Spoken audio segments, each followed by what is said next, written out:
Thar education group शालासर की online classes में आपका स्वागत है, अभिनंदन है।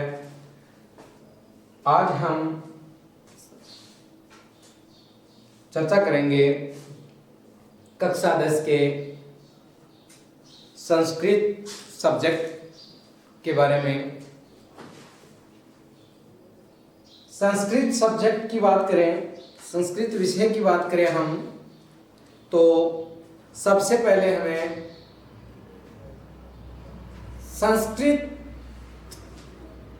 शब्द की उत्पत्ति कहाँ से हुई, संस्कृत शब्द कैसे बना, सम उपसर्ग, क्री धातु और कर प्रत्यय से शब्द बना संस्कृत। सबसे पहले माना जाता है कि सृष्टि पर जब मनुष्य की रचना हुई, उस समय जब भाषा का निर्माण हुआ तो सबसे पहले माना जाता है कि संस्कृत भाषा का निर्माण हुआ। तो संस्कृत भाषा का निर्माण कैसे हुआ, सबसे पहले उसके बारे में हम सामान्य जानकारी प्राप्त करेंगे। माना जाता है कि देवी सिद्धांत माना जाता है और कहा जाता है कि भगवान शिव ने डमरू बजाया और उस डमरू से 14 माहेश्वरी सूत्र निकले। उन 14 माहेश्वरी सूत्र से ऋषि पाणिनि ने उनको ग्रहण करके और उसके बाद में अष्टाध्यायी नामक एक ग्रंथ की रचना की और उसके बाद में संस्कृत का आगे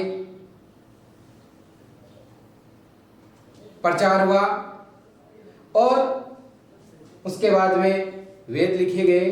तो सबसे पहले हम चर्चा करते हैं कि वो 14 माहेश्वरी सूत्र कौन कौन से हैं।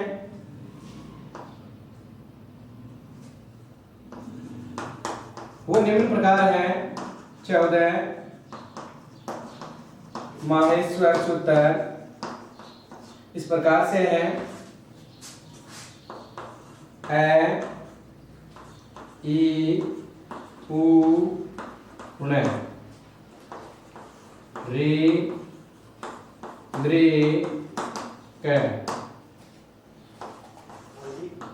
ए ओं आयोच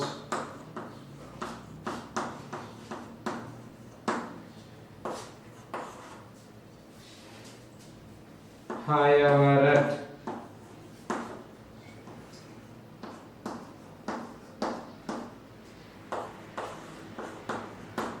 लन यन मंग न म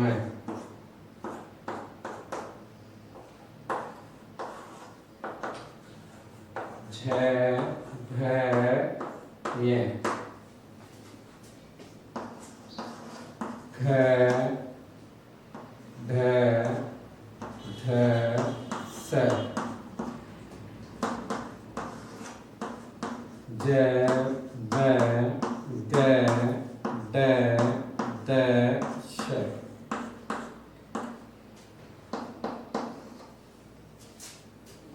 ख ह छ ठ ठ च ट त व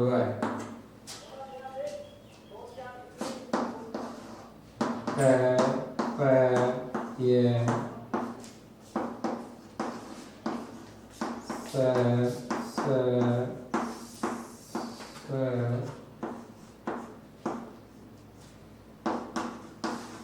ह।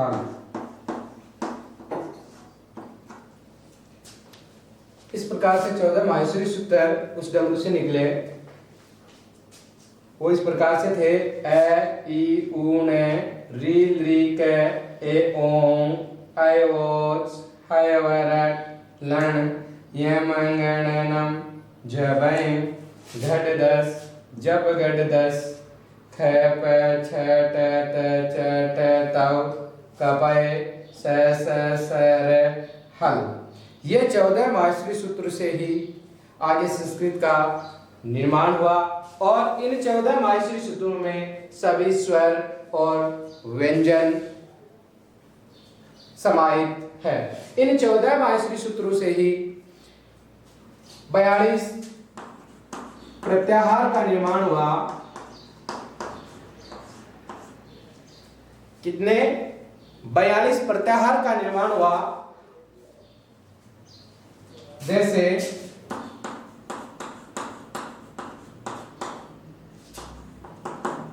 अच, अच का अर्थ होता है स्वर। अच प्रत्याहार की बात करें हम, प्रत्याहार का निर्माण कैसे होता है? जैसे अच प्रत्याहार है तो अच ए से लेकर और च के बीच में जितने भी वर्ण होंगे, इन माहेश्वरी सूत्रों का जो अंतिम वर्ण है उसकी गणना नहीं होगी। जो प्रत्याहार का निर्माण होगा तब ये जो अंतिम वर्ण है इनकी गणना नहीं होगी। तो देखो कौन कौन से वर्ण है। अब अच प्रत्याहार की बात आएगी तो हमें कौन कौन से वर्ण बोलने हैं? ए, ई, उ, री, ली, ए, ओ, आई, औ। ए, ई, उ, री, ए, ओ, आई और औ। बात की जाए कि अच का नाम लेते ही आपके दिमाग में ये वर्ण है वो सामने आएंगे। ठीक इसी प्रकार जैसे अच का दूसरा क्या नाम बताया मैंने? स्वर। तो स्वर आपसे पूछे कि स्वर कौन कौन से हैं, तब भी आप कौन कौन से वर्ण बताओगे? ए, ई, उ, री, ली, ए, ओ, आई और औ। अब बात करें दूसरा जैसे प्रत्याहार हल। हल की बात करेंगे तो हल है से लेकर और इस लय के बीच में जितने भी वर्ण हैं वो किस प्रत्याहार में आएंगे? हल प्रत्याहार में आएंगे। तो हल प्रत्याहार का दूसरा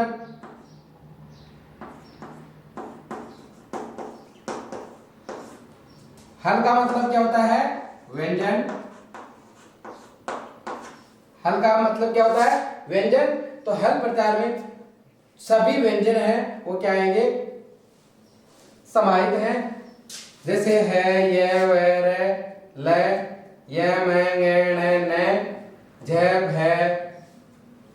घ, ढ, ध, ज, प, ग, ड, द, थ, प, छ, ठ, त, च, ट, त, क, प, स, स और है वर्ण की 2 बार गणना हुई है, लेकिन व्यंजन में हम चर्चा करेंगे तो है वो एक बार ही आएगा।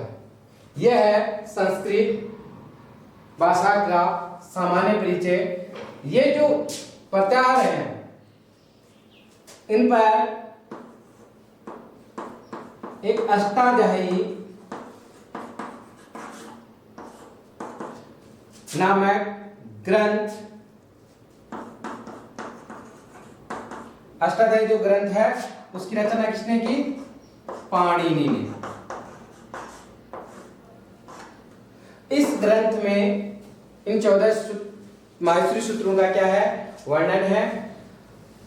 इनसे ही संपूर्ण संस्कृत का क्या हुआ है? निर्माण हुआ है। इसके बाद में हम चर्चा करेंगे वर्ण विचार की।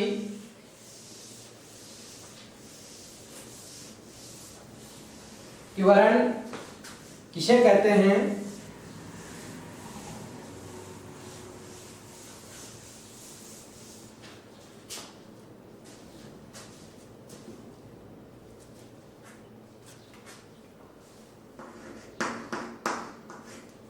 वर्ण। वर्ण किसे कहते हैं?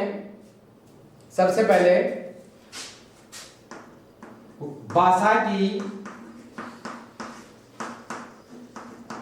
सबसे छोटी इकाई,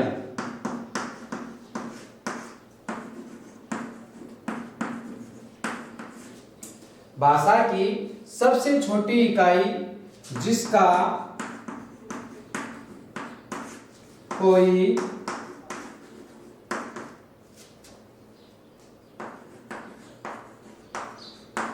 टुकड़ा या विच्छेद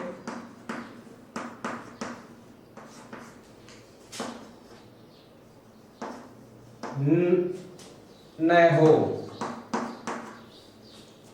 उसे वर्ण कहा जाता है।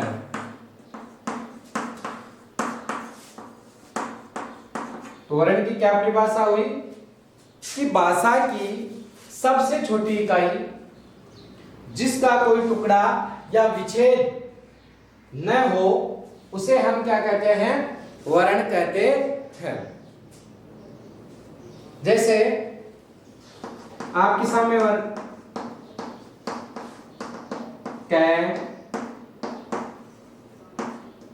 ख, च, ट, र इत्यादि। ये सभी क्या है? वर्ण। जैसे आपके सामने कोई लिखे क, ये भी क है, ये भी क है, लेकिन ये वर्ण नहीं है। क्यों नहीं है वर्ण? वर्ण इसलिए नहीं है क्योंकि इस क का हम क्या कर सकते हैं? विच्छेद कर सकते हैं, टुकड़ा कर सकते हैं। इसके कारण क्या है? ये वर्ण नहीं है। क प्लस ए। तो वर्ण की परिभाषा क्या हुई? आपसे पूछे कोई कि वर्ण किसे कहते हैं, तो आप क्या बताओगे कि भाषा की सबसे छोटी इकाई जिसका कोई टुकड़ा ना हो। ठीक है, बात करें आगे वर्ण विचार की।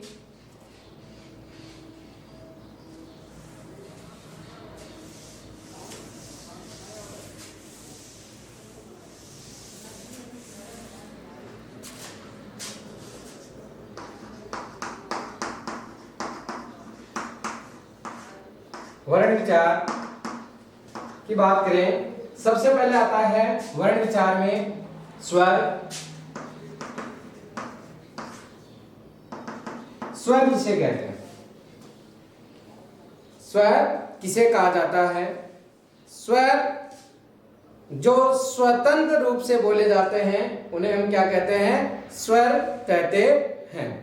संस्कृत भाषा में स्वर किसे कहा जाता है? कौन कौन से ऐसे वर्ण हैं जिन्हें हम स्वर कहते हैं? स्वर की परिभाषा क्या हुई? जो वर्ण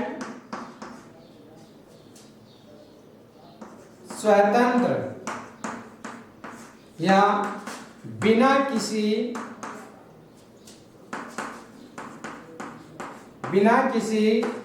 सहायता के, जो वर्ण स्वतंत्र या बिना किसी सहायता से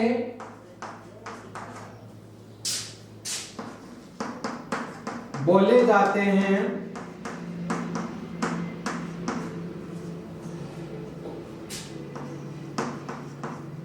उसे स्वर कहा जाता है।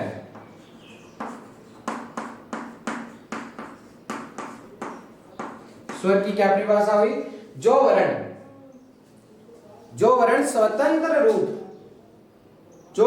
स्वतंत्र या बिना किसी सहायता से बोले जाते हैं उसे स्वर कहा जाता है। स्वर कौन कौन से हैं? मुख्य रूप से स्वर नो। कौन कौन से हैं नो? देखो ए, ई, उ, री,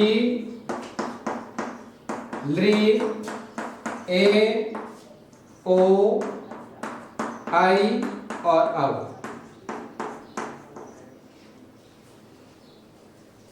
अब बात करें हम, ए का भी दीर्घ होता है, ई का भी दीर्घ होता है, उ का भी दीर्घ होता है और री का भी दीर्घ होता है। उनको हम यदि जोड़ें तो स्वर कितने हो जाएंगे? 13। और मूल रूप से स्वर कितने होते हैं? 9। अब बात करें हम व्यंजन की।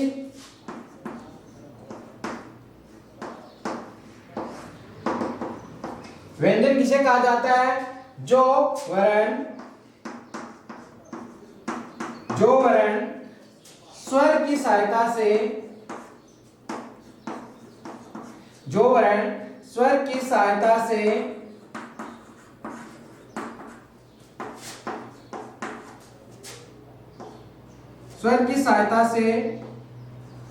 उच्चारण किए जाते हैं,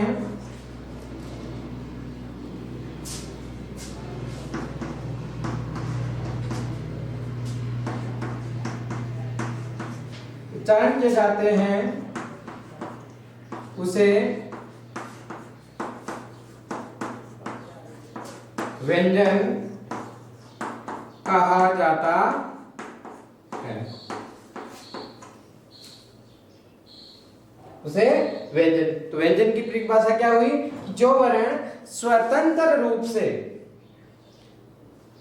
जो वर्ण स्वर की सहायता से उच्चारण किए जाते हैं उसे व्यंजन कहा जाता है। जैसे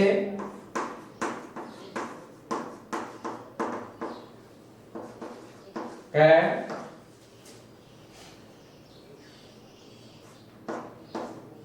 ग, च, प, र इत्यादि। जब हम इनको बोलेंगे तो हमें तय, अकेले क को नहीं बोल सकते हैं। जब इसका हम उच्चारण करेंगे तब हमें इसमें किसकी जरूरत होगी? स्वर की क्या होगी? जरूरत होगी। तो व्यंजन की परिभाषा क्या हुई कि जो वर्ण स्वर की सहायता से उच्चारण किए जाते हैं, बोले जाते हैं, उन्हें हम व्यंजन कहते हैं। जो व्यंजन होगा वो आपको हमेशा क्या मिलेगा? हलंत मिलेगा। क्या मिलेगा? हलंत। ध्यान रखना, यदि हम इनका उच्चारण करेंगे तो हमें किसकी जरूरत होगी? कोई ना कोई स्वर की हमें जरूरत होगी। जैसे क का उच्चारण करेंगे तो ए की जरूरत होगी, के का उच्चारण करेंगे तो ए की जरूरत होगी, यदि को का उच्चारण करेंगे तो हमें ओ स्वर की जरूरत होगी, यदि का उच्चारण करेंगे तो आ की जरूरत होगी, यदि काउ का यदि उच्चारण करेंगे तो हमें किसकी जरूरत होगी? आउ की जरूरत होगी। इस प्रकार से ये वर्ण विचार स्वर और व्यंजन हमारा कंप्लीट हुआ। स्वर, लोप और व्यंजन कितने होते हैं टोटल? जैसे बात करें हम, संस्कृत में 5 वर्ग माने गए हैं। कितने वर्ग माने गए हैं? 5 वर्ग माने गए हैं।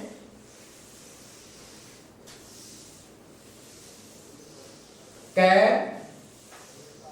च, ट,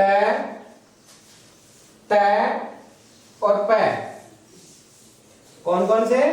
क, च, ट, त, प। 5 वर्ग। 5 वर्ग कौन कौन से होते हैं? ट, च, ट, त और प। इन 5 वर्गों में 5 वर्ण होते हैं। क, ख, ग, घ, ङ।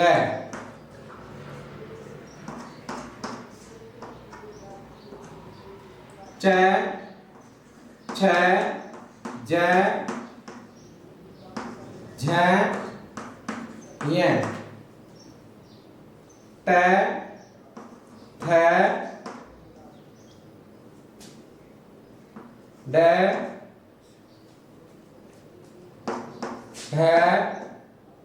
और ण, त, थ, द, ध, न, प, फ, ब, भ, म। लेकिन प्रत्येक में 5 वर्ग हैं और प्रत्येक में 5 वर्ण है, वो क्या है होते हैं 5 5 5 5 5 कितने 5 5 टोटल कितने हुए 5 और 5 10 15 20 25, ये 25 वर्ण। और उसके बाद में य व र ल 4 वर्ण ये, और स है 4 वर्ण ये। टोटल कितने हुए 4 25 4 29 और 4 33।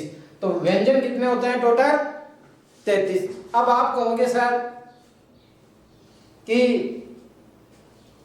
क्षत्रिय जे उनका तो नाम नहीं आया, उनका नाम इसलिए नहीं आया, उनका वर्णों में इसलिए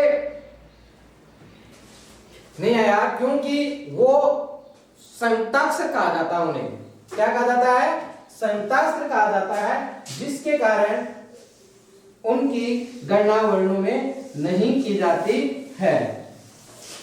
क्यों कहा जाता है उसे संयुक्ताक्षर? देखो क्ष त्र और जे। क्ष किसे बना क और श से, क्योंकि क पहले आ गया, क वर्ग है और श की गणना हो गई, इसके कारण इसको वर्णों में गणना नहीं करते। त और र, त्र कैसे बना त और र से, और जय कैसे बना जय और ये से। इनकी गणना पहले हो चुकी है, इसके कारण इनकी वर्णों में गणना नहीं होती है।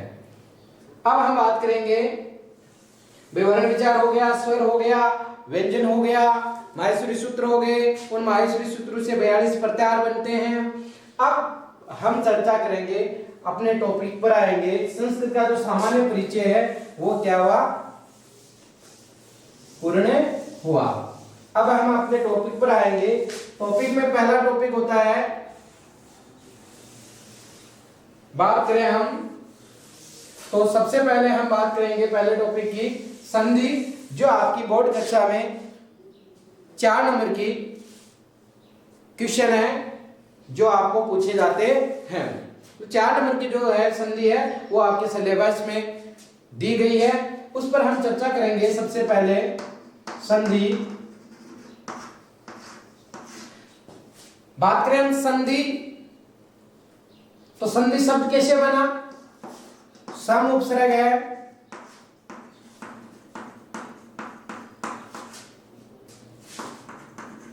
धा धातु और की प्रत्यय से शब्द बना संधि।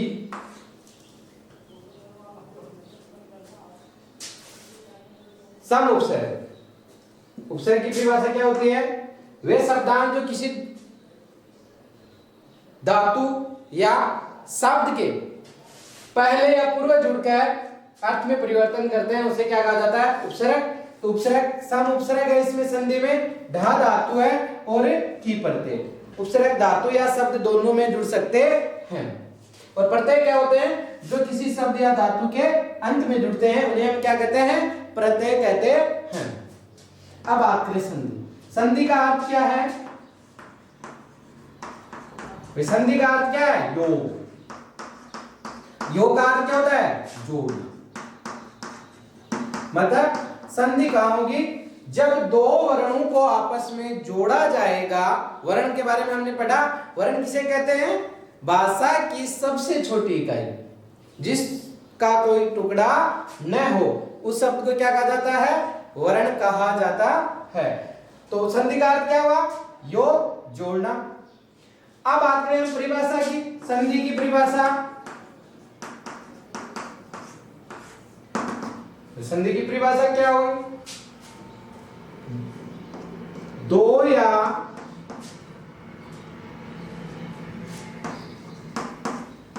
दो से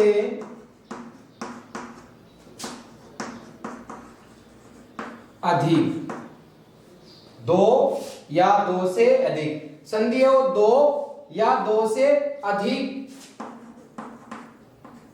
वर्णों के मध्य योग, दो या दो से अधिक वर्णों के मध्य योग को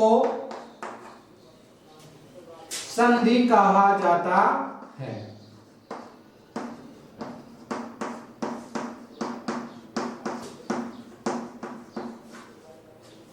संधि की परिभाषा क्या हुई? दो या दो से अधिक वर्णों के मध्य योग को संधि कहा जाता है। संस्कृत में इसे कहते हैं परः, सन्निकर्ष है, संहिता। संस्कृत में क्या परिभाषा होती है संधि की? परः, सन्निकर्ष है, संहिता। हिंदी में हम क्या कहेंगे? दो या दो से अधिक वर्णों के मध्य योग को संधि कहा जाता है। अब चर्चा करें संधि के बाद कि संधि कितने प्रकार की होती है। तो संधि के प्रकार हैं वो मुख्य रूप से तीन प्रकार की होती है। संधि कितने प्रकार की होती है? तीन प्रकार की होती है। वो तीन प्रकार कौन कौन से हैं? अचसंधि,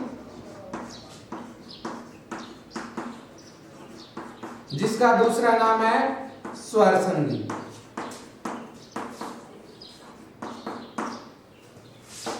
हल संधि,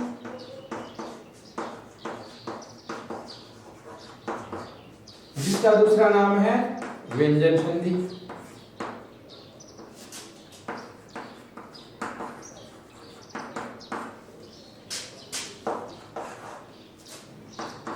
और तीसरी है विसर्ग संधि। संधि मुख्य रूप से कितने प्रकार की होती है? तीन प्रकार की होती है। अचसंधि, जिसका दूसरा नाम है स्वर संधि, और हल संधि, जिसका दूसरा नाम है व्यंजन संधि, और तीसरी है विसर्ग संधि। ये हुई संधि की सामान्य चर्चा। संधि शब्द कैसे बना? समुपसर्ग धा धातु की प्रत्यय से संधि शब्द बना। संधि का अर्थ है योग, योग का अर्थ है जोड़ना। बात करें हम परिभाषा की हिंदी में, दो या दो से अधिक जो वर्णों के मध्य जो योग होगा, जो जोड़ होगा, उसको हम क्या कहेंगे?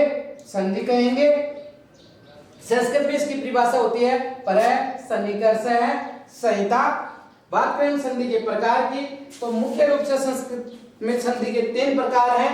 अचसंधि, जिसका दूसरा नाम है स्वर संधि, हल संधि, जिसका दूसरा नाम है व्यंजन संधि, और तीसरी है विसर्ग संधि। अब बात करेंगे हम अचसंधि। हमने पढ़ा था आज प्रत्याहार, अच प्रत्याहार मतलब स्वर संधि। भाई स्वर, जो स्वर का स्वर के साथ मेल होगा तो स्वर संधि होगी। हल संधि, हल संधि मतलब व्यंजन, व्यंजन का व्यंजन के साथ या व्यंजन का स्वर के साथ जहां मेल होगा तो वहां व्यंजन संधि, और विसर्ग का स्वर या व्यंजन के साथ जहां मेल होगा, जहां योग होगा, वहां पर विसर्ग संधि होगी। अब हम चर्चा करेंगे सबसे पहले अचसंधि के बारे में।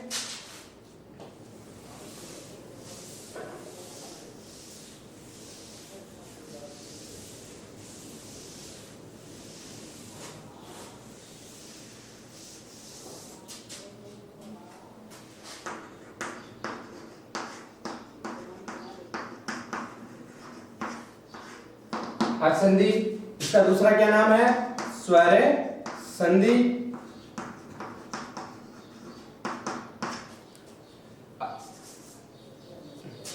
असंधि की क्या परिभाषा हो जाएगी? कि स्वर का स्वर के साथ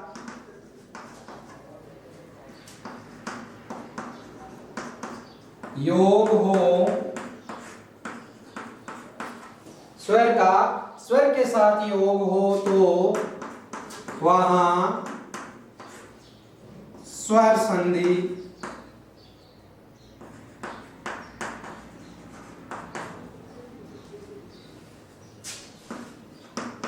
होती है, या हम दूसरे रूप में इसे भी कह सकते हैं जहां स्वर के साथ योग होता है वहां स्वर संधि होती है, या हम उसे स्वर संधि कहते हैं। स्वर कौन कौन से पहले बताया मैंने आपको, जैसे ए, आ, ई, उ, री, लृ, ए, आई, ओ, औ। इन वर्णों के मध्य जो संधि होगी वो कौन सी संधि होगी? स्वर संधि। कौन कौन से वर्ण हैं? ए, मतलब कौन से वर्ण के बाद कोई सा भी वर्ण आ सकता है। ए के बाद ओ आ सकता है, ए के बाद ओ आ सकता है, ए के बाद री आ सकता है, ए के बाद लृ आ सकता है, ए के बाद ई आ सकता है, आ के बाद ए आ सकता है, ए के बाद ए आ सकता है। मतलब ये वर्ण किधर कहीं पर भी आए और इनके बीच में क्या हो, योग होगा, जोड़ होगा, तो वहां पर कौन सी संधि होगी? स्वर संधि होगी। अब स्वर संधि के प्रकार की बात करें तो मुख्य रूप से जो स्वर संधि है वो 5 प्रकार की होती है। 5 प्रकार कौन कौन से होते हैं? देखो, सबसे पहले है दीर्घ संधि,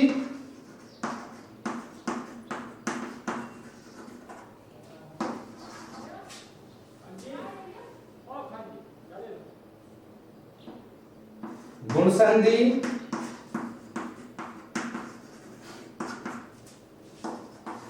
यण संधि,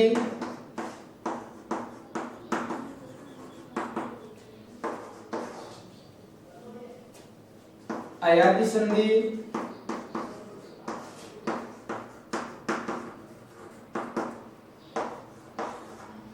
और वृद्धि संधि। ये मुख्य रूप से 5 प्रकार हैं। इसके अलावा 2 नाम और आते हैं स्वर संधि में, वो है पूर्व रूप संधि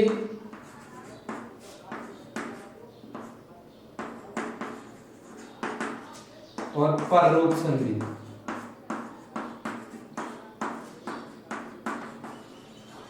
मुख्य रूप से स्वर संधि के प्रकार कितने हैं?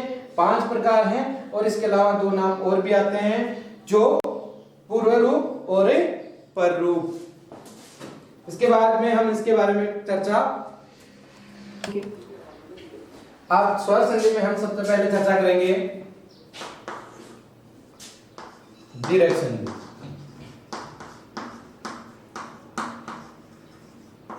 दीर्घ का अर्थ होता है बड़ा। दीर्घ का अर्थ क्या होता है? बड़ा। सबसे पहले दीर्घ संधि का सूत्र है अक सवर्णे दीर्घ है। दीर्घ संधि का क्या सूत्र है? अक है सवर्णे दीर्घ।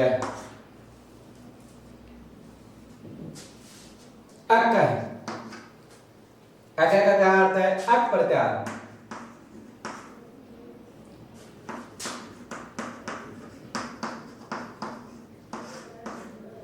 अक प्रत्यार, अक प्रत्यार की बात करें हम, अक प्रत्यार हमने पढ़ा था अभी माहेश्वरी सूत्र, उनमें आया था अक ऐसे शुरू होकर।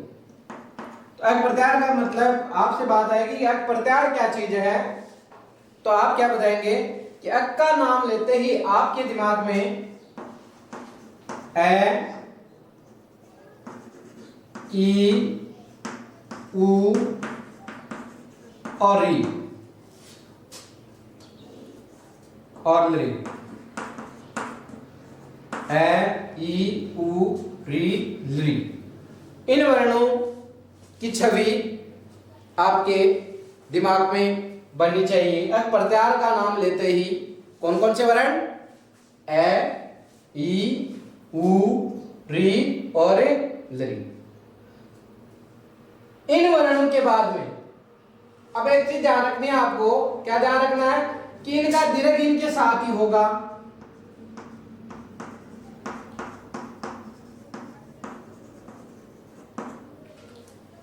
तो आप क्या कहेंगे यदि आपसे पूछे कि एक प्रत्याहार में कौन कौन से वर्ण आते हैं, तो एक प्रत्याहार में तो ए, ई, ऊ, री, री, लेकिन इनका दीर्घ आपके दिमाग में साथ होना चाहिए, आ, ई, ऊ, री।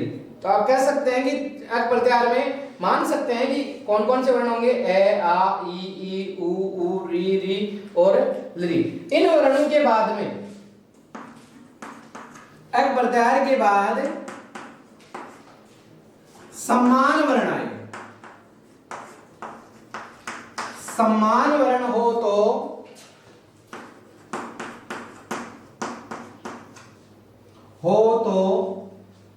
दोनों वर्णों के स्थान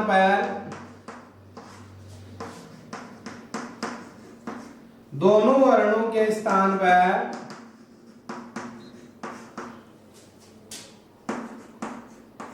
दीर्घ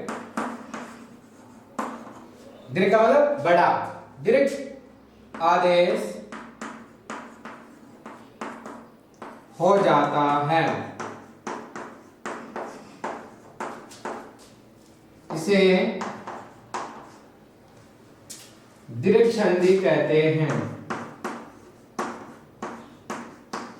इसे दीर्घ संधि कहते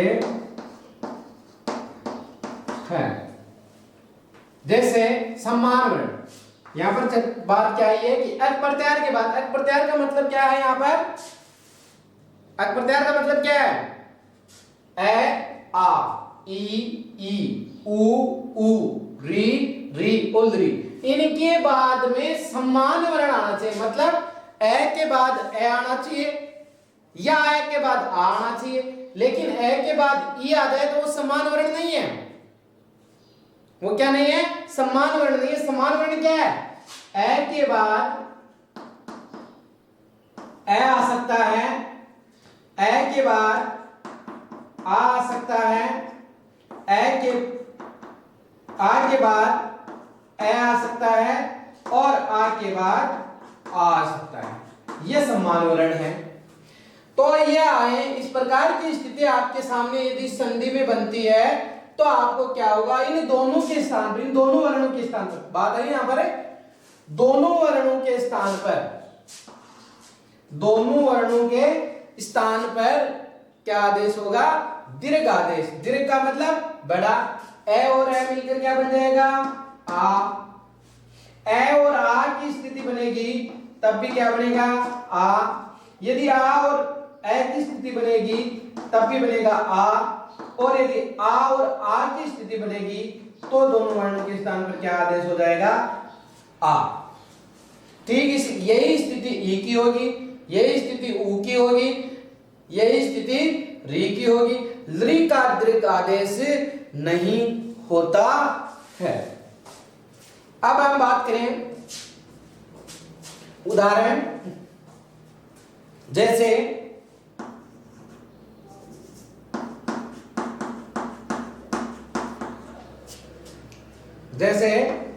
धर्म प्लस अर्थ। देखो संधि में आपके पास दो पद होंगे, संधि विच्छेद जो पद होगा उनमें दो पद होंगे, एक तो होगा पूर्व पद और एक होगा उत्तर पद या पर पद। कौन कौन से होंगे, पूर्व पद और उत्तर पद या पर पद। जो संधि होगी वो किन किन के बीच में होगी, जो पूर्व पद है उसका जो अंतिम वर्ण है, पूर्व पद का अंतिम वर्ण क्या है यहां पर, मैं, और उत्तर पद या जो पर पद है उसका प्रथम वर्ण क्या है। बात आ रही भाई, मैं ए, लेकिन इस मैं में अंतिम वर्ण कौन सा है, मैं नहीं है। देखो आप कहोगे सर मैं नहीं है, कौन सा है इसमें, मैं में कौन से स्वर की ध्वनि है? ए की। तो ए स्वर हो गया, ए के बाद ए आ रहा है, ए के बाद क्या आ रहा है? ए आ रहा है। ए के बाद ए की स्थिति बने तब क्या बनेगा? दोनों के स्थान पर, दोनों वर्णों के स्थान पर क्या बनेगा? आ। इन दोनों वर्णों के स्थान पर क्या बन जाएगा? आ। अब बात करें हम कि भाई जो आ बना है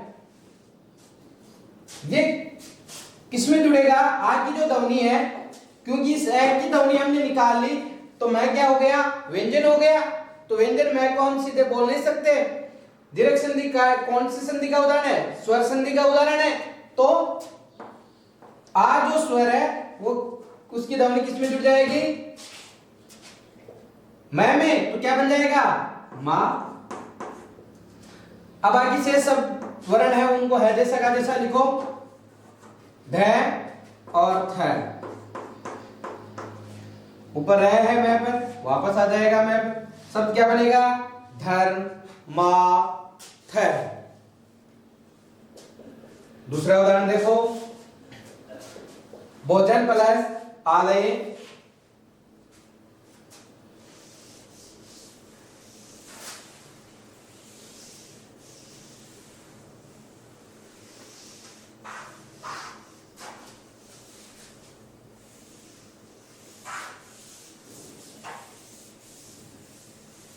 यदि वीडियो अच्छा लगे तो लाइक करें, शेयर करें। हम आगे चर्चा करेंगे उदाहरण की। भोजन प्लस आलय है। भोजन पूर्व पद का अंतिम वर्ण क्या है? न में किसकी कौन से स्वर की ध्वनि आ रही है? ए की। और आगे क्या आ रहा है? आ। ए और आ की स्थिति जब बनती है तब क्या बनेगा? आ। दोनों के स्थान पर क्या बन जाएगा? आ। अब आ की ध्वनि कहां जुड़ेगी? जिस वर्ण से जिस स्वर की ध्वनि निकली है, भैया जो ए की ध्वनि कौन से वर्ण से निकली? न से। तो ये आ की ध्वनि किस में जुड़ेगी? अब न में जुड़ेगी। तो क्या बन जाएगा? ना। बाकी जो वर्ण है वह है जैसे जैसे लिख दो।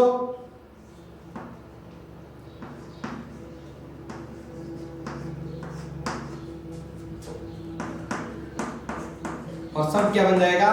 भोजनालय है।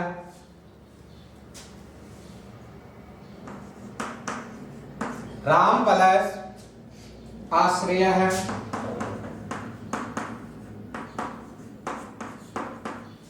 ए अंतिम वर्ण, मैं में किसकी ध्वनि है?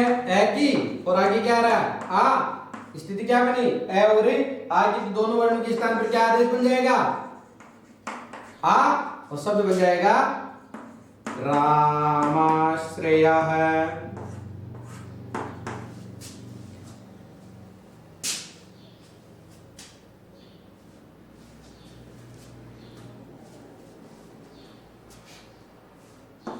और उदाहरण देखो, बानो प्लस उष्मा। बानो प्लस उष्मा। बानो में किसकी मात्रा है? नु। ऊ की लघु है। और उष्मा में ऊ कौन सा है? दीर्घ। तो लघु ऊ और दीर्घ ऊ मिलकर क्या बनेगा? दीर्घ ऊ। अब ये दीर्घ जो ऊ बना उसकी ध्वनि किस में जुड़ जाएगी? न में। शब्द क्या बन जाएगा? भानुष्मा। विद्या प्लस आलय।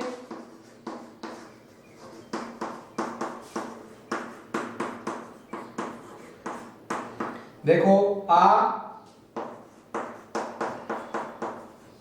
और आ। विद्या में किसकी मात्रा है? आ की मात्रा है। और आलय में किसकी मात्रा है? आ की। मतलब पूर्व पद का अंतिम वर्ण और उत्तर पद या पर पद का प्रथम वर्ण को जो मिलाएंगे तो दोनों के स्थान पर जो वर्ण आएगा क्या आएगा? आ और आ मिलकर कौन सी स्थिति बनेगी? ये स्थिति क्या बनेगा? आ। शब्द क्या बन जाएगा? विद्यालयः।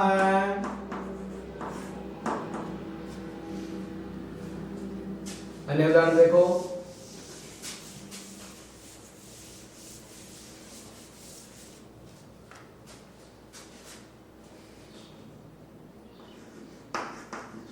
देव प्लस आलयः,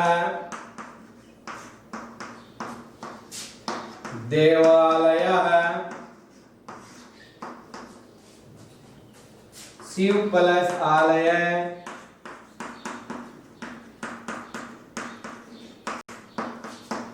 शिवालयः।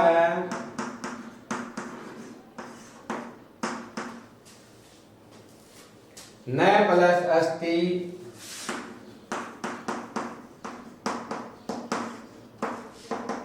नास्ति। देखो सभी में न मिक्स किया, ए की दो नहीं, और आगे क्या आ रहा है, ए और ए मिलकर क्या बन रहा है, आ। ए प्लस आ बराबर क्या बन रहा है, आ। योगी प्लस इंदर,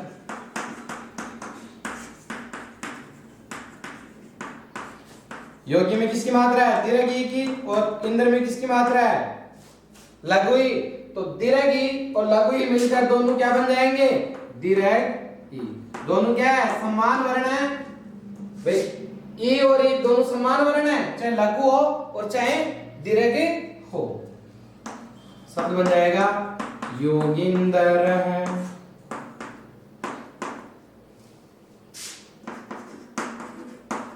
कपि प्लस ईसा है।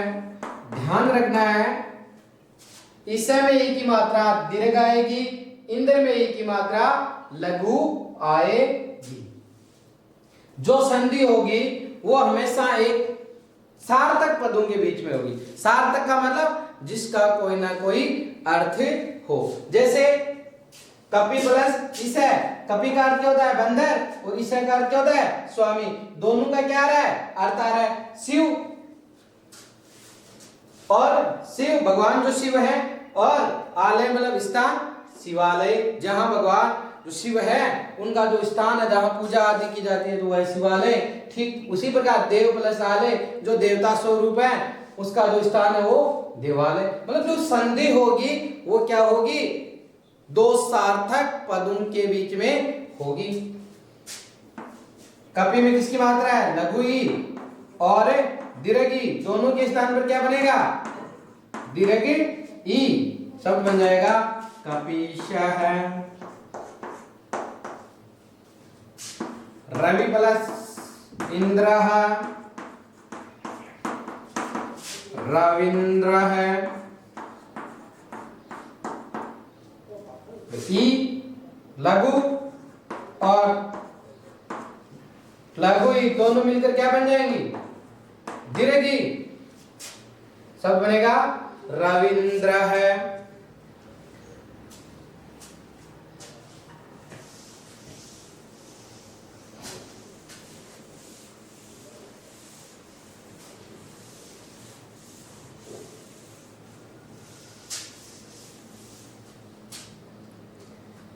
यस्य प्लस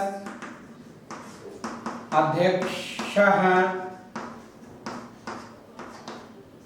ए और ए मिलकर क्या बन जाएगा, आ।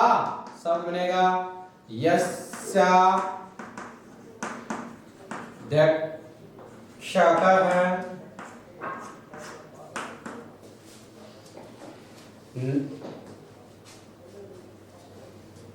सस प्लस अंक है, शशांक है।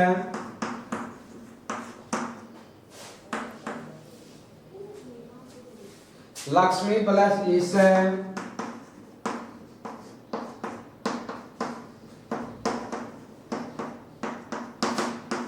लक्ष्मीश है।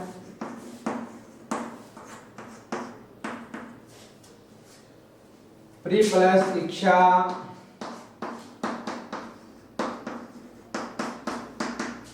परीक्षा। वधु प्लस उत्सव,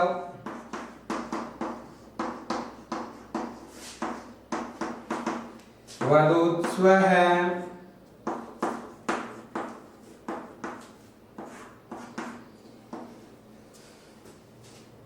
पितृ प्लस ऋणम,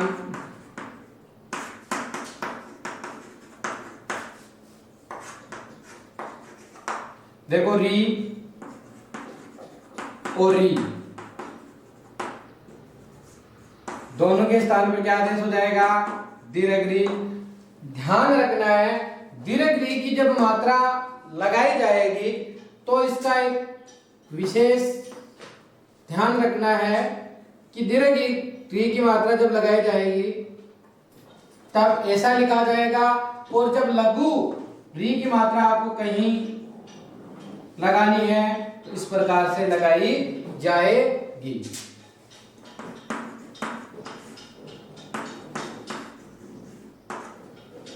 मातृ प्लस ऋणम,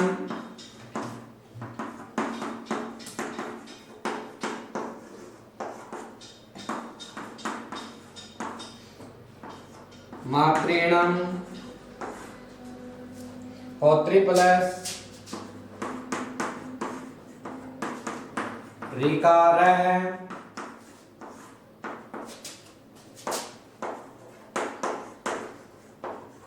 पौत्रिकार है। इस प्रकार से दीर्घ संधि के जो उदाहरण हैं वो